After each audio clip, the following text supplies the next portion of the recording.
I am a whole person with dreams, ambitions, thoughts, and desires just like men. And I shouldn't have to give any of those up because I wasn't born with a white penis.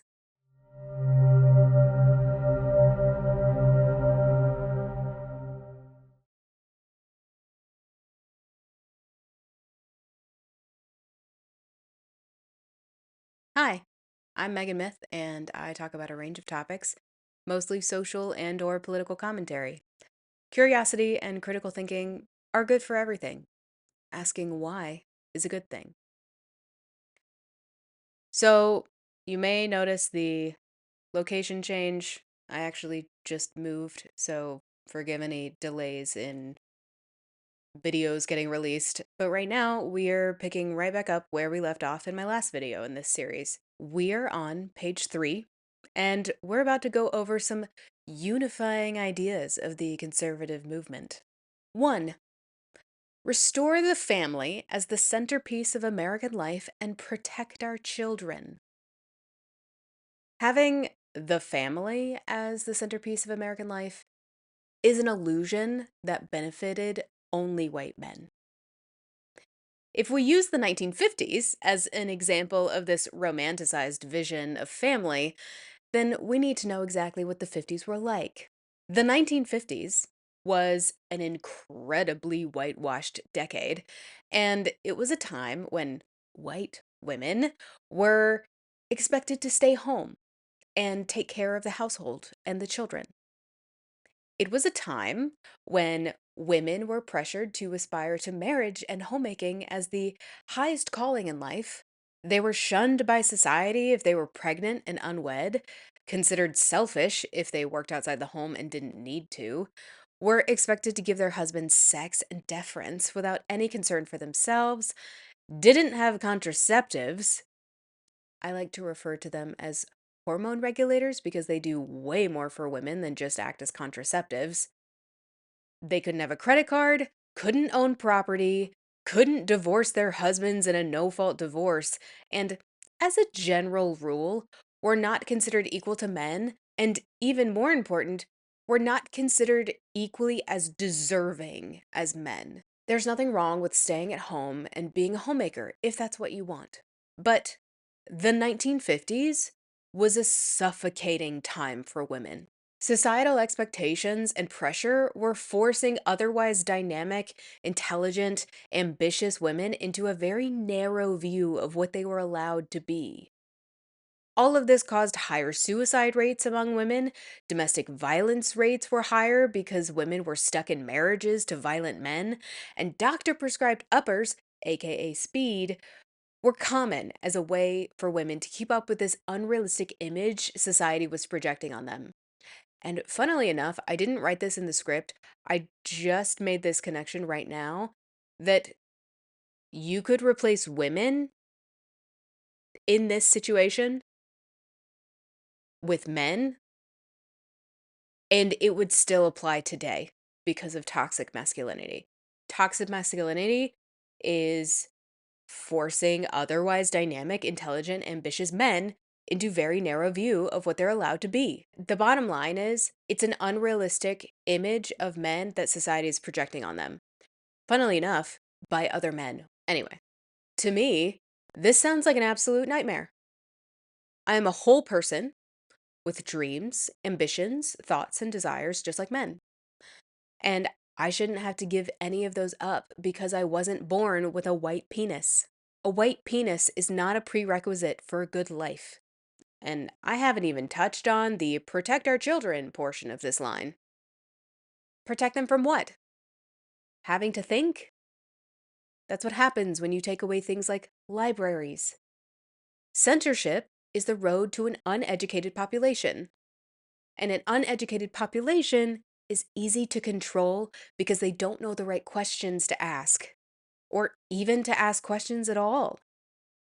There is a reason places like North Korea don't allow internet access. It's to keep the population from knowing there are better alternatives to their current life experience. I know it was a big jump from children to North Korea, but it's not an unreasonable one if you really think about it. 2. dismantle the administrative state and return self-governance to the American people. As I've explained in part 2, the link is in the description, the administrative state is a skewed way of looking at government agencies. It's a propaganda move. There is a reason why we have government agencies. I'm not saying the system is perfect. I'm saying it's impossible for one or even a few people to know everything they need to know to make laws and enforce them across the entire nation. The United States is a massive country with a huge population.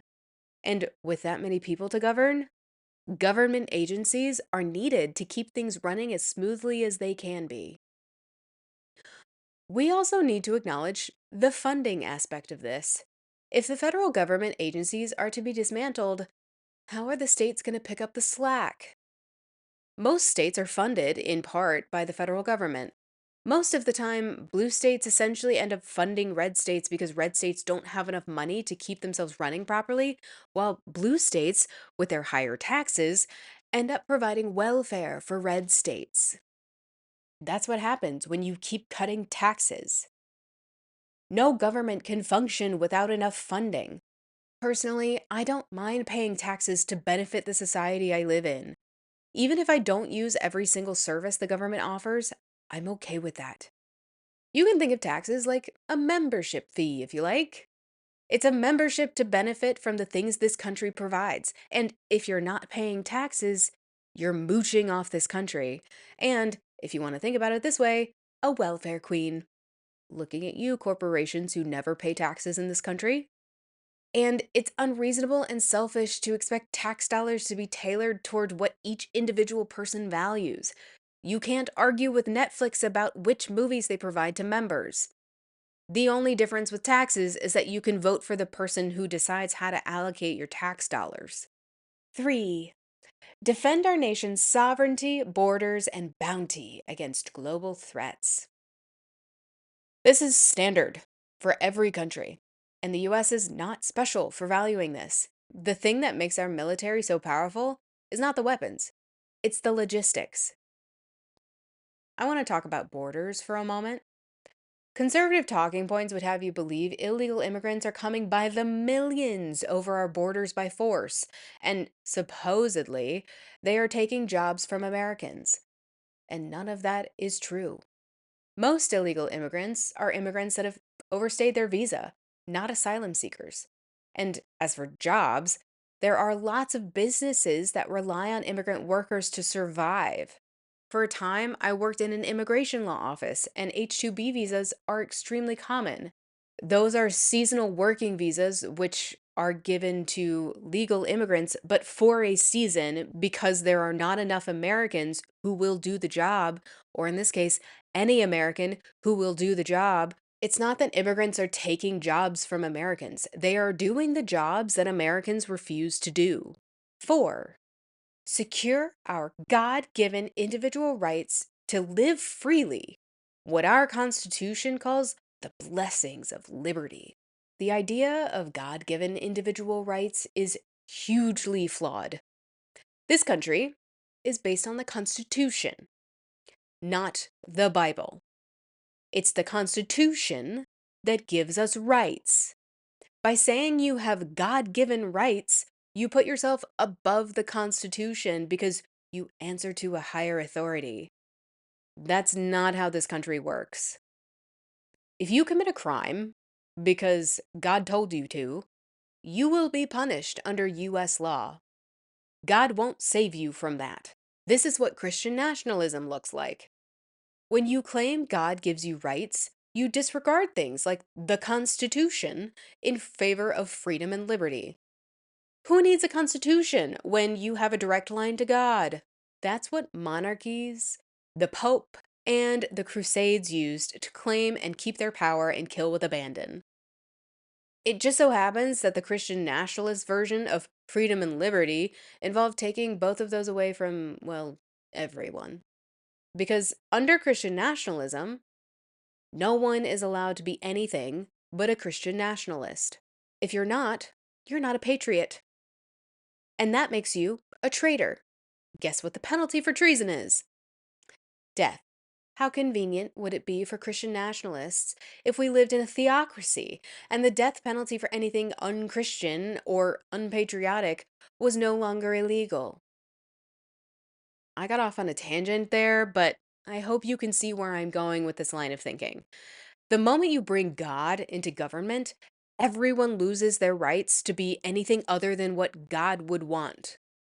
And any one person, including the leader of this country, can use God to justify anything. You're not as safe as you think you are. How do you feel about the phrase God given rights? Let me know in the comments. Respectfully, please. Moving on. What makes these four pieces of the conservative promise so valuable to the next president is that they cut through superficial distractions and focus on the moral and foundational challenges America faces in this moment of history. This was one of the secrets of conservative success in the Reagan era, and one our generation should emulate. What superficial distractions is Kevin Roberts talking about? This list is nothing more than a set of ideas to rally around and keep the mission focused and consistent. It's a guidance tool to keep everyone on track. But Kevin Roberts is applying some sort of dramatic ideation around a simple outline. Everything is the end of the world and a risk to our moral fabric. Ugh, God. When did Kevin Roberts become the judge of everyone else's moral compass in this country? We do not need to be emulating the Reagan era. I touched on this in my previous video in this series. The link is in the description. The Heritage Foundation, and especially Kevin Roberts, props up the Reagan era as this golden moment in time for everyone. All anyone has to do is Google it, and you will see that it is definitely not that. The Heritage Foundation was disappointed in Reagan soon after he was elected because they considered some of his policies to be too liberal leaning. Next paragraph. In 1979, the threats we faced were the Soviet Union, the socialism of 1970s liberals, and the predatory deviancy of cultural elites. Reagan defeated these beasts by ignoring their tentacles and striking instead at their hearts. This is painting Reagan as a Greek hero of legend. Again, liberals are not the Minotaur in the labyrinth. They are people, and they live in this country and pay taxes just like everyone else. Moving on to the next page. This part is a little long. In many ways, the entire point of centralizing political power is to subvert the family. Its purpose is to replace people's natural loves and loyalties with unnatural ones. You see this in the popular left-wing aphorism, government is simply the name we give to the things we choose to do together. But in real life, most of the things people do together have nothing to do with government. These are the mediating institutions that serve as the building blocks of any healthy society. Marriage, family, work, church, school, volunteering. The name real people give to the things we do together is community, not government. Our lives are full of interwoven, overlapping communities, and our individual and collective happiness depends upon them. But the most important community in each of our lives and the life of the nation is the family. Government is simply the name we give to the things we choose to do together. I had to go look this up because I'd never heard this phrase before. And no surprise here, Kevin Roberts is misusing this phrase for his own ends. In my opinion, this quote is pointing out the spirit of government. As citizens, we have to actively choose to come together to build and maintain a government. It's not something a single person can do on their own. And in theory, that government is beneficial for everyone in one way or another. If you take a moment to think about it, of course not everything we do together is government. That's obvious. And Kevin Roberts is trying to paint leftists as communists in a sense, and using this phrase is a real stretch if you just give it a moment's thought. He's conveniently leaving out the fact that liberals do all the things he lists too. This list of marriage, family, work, church, school, volunteering is not unique to conservatives. But that's what Kevin Roberts would have you believe. I would also venture to say, from my own personal experience, that religious conservatives are not exactly great at any of these things. Later in this paragraph, it says, but in real life, most of the things people do together have nothing to do with government. These are the mediating institutions that serve as the building blocks of any healthy society: marriage, family, work, church, school, volunteering. The name real people give to the things we do together is community, not government. Roberts is framing this as though the church is another form of government. It's the church that tells you what you can do and how to live. Marriage, family, and church are not always part of someone's life. What if someone is in an abusive marriage or has an abusive family? And let's face it, it happens a lot more than anyone likes to admit. Also, the prerequisite in this case for school or family is marriage, assuming that school and marriage involve children. Does that mean single people don't matter? I'm not going to get married because the government wants me to. I'm only going to get married to the right person. I'm not guaranteed to meet that person. What does this system do with single adults? Do they matter at all? Are they not real people? But the most important community in each of our lives and the life of the nation is the family. This is simply not true. I believe my generation is coming to grips with the fact that our mental health matters more than traditional family values. You know, traditional family values, where women are expected to stay home and take care of the children they're forced to have. Men have to provide for their family by working too much or at dangerous jobs. And no one actually likes each other because of the social pressure to get married and have kids.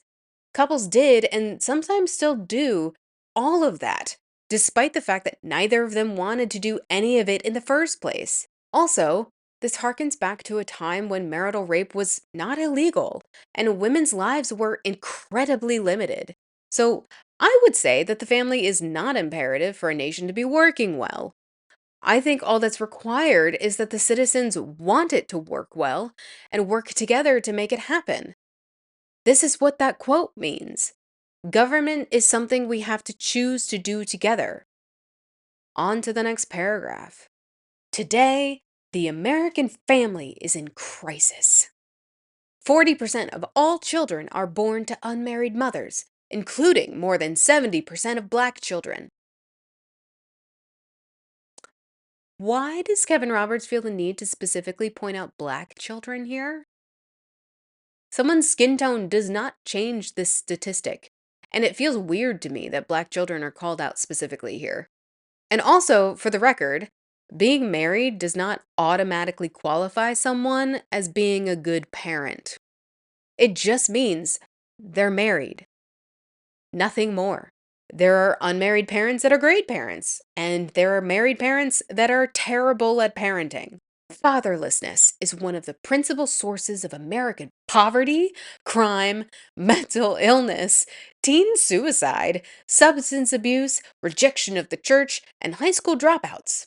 So many of the problems government programs are designed to solve but can't are ultimately problems created by the crisis of marriage and the family. Nowhere in this paragraph of fatherlessness do I see any reflection on why this blight on society exists. It's simplifying a complicated issue down to this exists and it's hurting society. The real question they should be asking is, why does this issue exist? Kevin Roberts is glossing over this entirely. If conservatives really want to change this, they need to look at the cause, not force marriage upon everyone. That wouldn't fix the issue, it would make it worse. The way I see it, one of the major factors is systemic poverty. But conservatives would never consider helping the impoverished out of the goodness of their own heart. Maybe there are some out there, but I haven't met them. Conservatives often equate wealth to morality, which means if someone is wealthy, they are of good moral character. If someone is poor, it means they are of bad moral character. So they deserve to remain poor. I also want to point out the word fatherlessness. It's another signal of toxic masculinity because of the immense pressure they are placing at the feet of, specifically, men. Fatherlessness is not the cause of that long list of issues like they claim. Their solution is to force people to stay married. It's not about anyone's happiness or quality of life, it's about perceptions and visuals. To claim that all of society's problems are due to people not staying in unhappy marriages is kind of crazy. It's unreasonable to expect forced marriages to fix society. The next paragraph says, furthermore, the next conservative president must understand that using government alone to respond to the symptoms of the family crisis is a dead end. Federal power must instead be wielded to reverse the crisis and rescue America's kids from familial breakdown. The conservative promise includes dozens of specific policies to accomplish this existential task. Federal power must instead be wielded. Let's pause on this for a second. As a reminder, conservatives advocate for deregulation. Conservatives advocate for small government. How the hell is wielding federal power to force a couple to stay married deregulation and small government? As someone once said, stay out of my bedroom. This is wildly different than what conservatives claim they stand for. This is enforcing a specific cultural value onto an entire country. And this cultural value is entirely outdated. And I'd even venture to say dangerous. Forcing people to stay in abusive marriages will result in higher rates of domestic violence and potentially murder due to escalating abuse. It's time for policymakers to elevate family authority, formation, and cohesion as their top priority, and even use government power, including through the tax code, to restore the American family. Most people will never use taxes as a reason to get married. You cannot mend a broken family with taxes and government policies. Today, the left is threatening the tax exempt status of churches and charities that reject woke progressivism.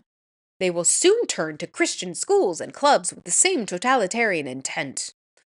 No, this is not true. What is true is that churches are getting noticed for taking political stances and advising their congregations to vote in a specific way.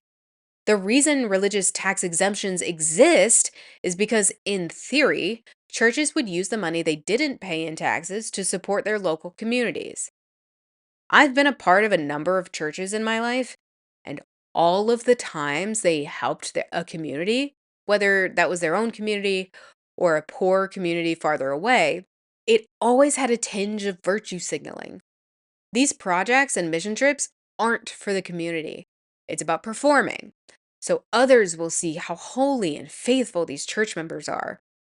The community benefit is secondary. On top of that, a lot of megachurches or religious organizations like Scientology are buying up property. They are making a profit off of their tax exempt status. Here's another thought. If conservatives had their way, would any other religion outside of Christianity be allowed to exist? To get back to my earlier point, churches are not being targeted. They are violating the conditions of their tax exempt status and reaping the consequences. That's not totalitarian.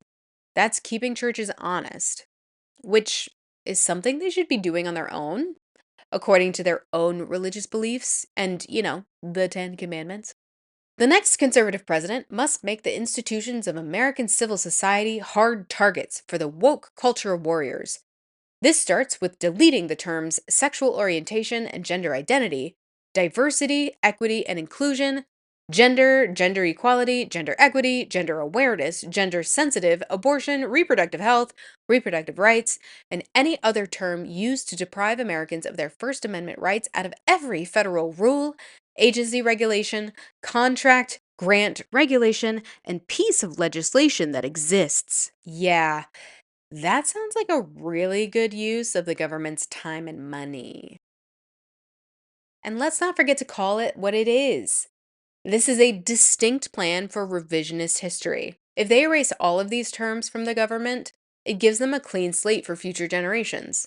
They can claim it's always been this way. And how the hell do any of these terms deprive Americans of their First Amendment rights? If you think about it, none of these terms do that. Here, Kevin Roberts is claiming that negative social consequences are an infringement of First Amendment rights. When the rest of society sees value in human beings and tries to even the playing field, this is the minority we're left with. A group of people who claim their old ways of thinking are being infringed upon because no one wants to listen to them. Sorry, that's not what free speech means. I've said it before and I'll say it again. The First Amendment protects you from government prosecution. It does not protect you from social consequences. I'm going to end here, and we'll pick up in the next paragraph in the next video of this series. You can find links to my sources in the video description below. Thank you for choosing to spend time with me here. If you liked this video, please like and subscribe below. You can click the bell to get notifications whenever I upload new videos. Let me know your thoughts in the comments, and I hope to see you again soon, and don't forget that asking why is a good thing.